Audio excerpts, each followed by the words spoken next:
देवताओं और असुरों के बीच जब युद्ध हुआ, तब असुरों ने हार का सामना करते हुए समुद्र की शरण ली। वे समुद्र के गहरे गर्भ में जाकर छिप गए। इस कारण देवता चाहे जितना भी पराक्रम दिखाए, असुरों को ढूंढ न पाए। देवगुरु बृहस्पति ने इंद्र से कहा, हे इंद्रदेव, जब तक असुर जल के भीतर छिपे रहेंगे, तब तक उनका वध असंभव है। अब किसी ऐसे महापुरुष की सहायता लेनी होगी जो इस समुद्र को ही सुखा सके। तब सभी देवता एकमत होकर ऋषि अगस्त्य के आश्रम पहुँचे। वे उस समय तपस्या में लीन थे।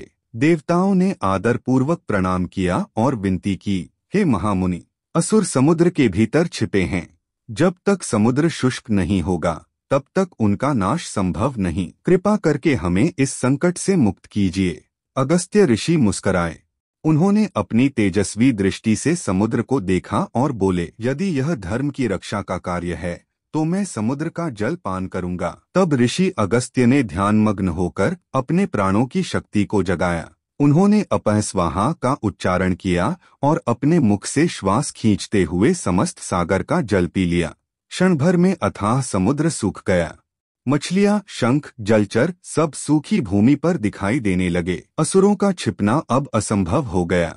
जैसे ही समुद्र सूखा, देवताओं ने असुरों पर आक्रमण किया। अब वे कहीं भी नहीं छिप सके और पराजित हो गए।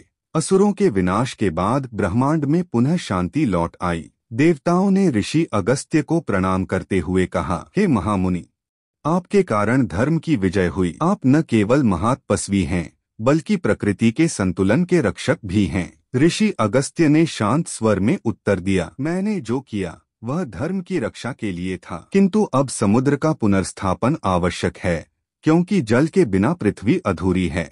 तब अगस्त्य ने अपने पान किए हुए जल को धीरे धीरे छोड़ दिया। अगस्त्य का समुद्र पान केवल शक्ति का प्रदर्शन नहीं था, बल्कि धर्म और संतुलन की रक्षा का प्रतीक था।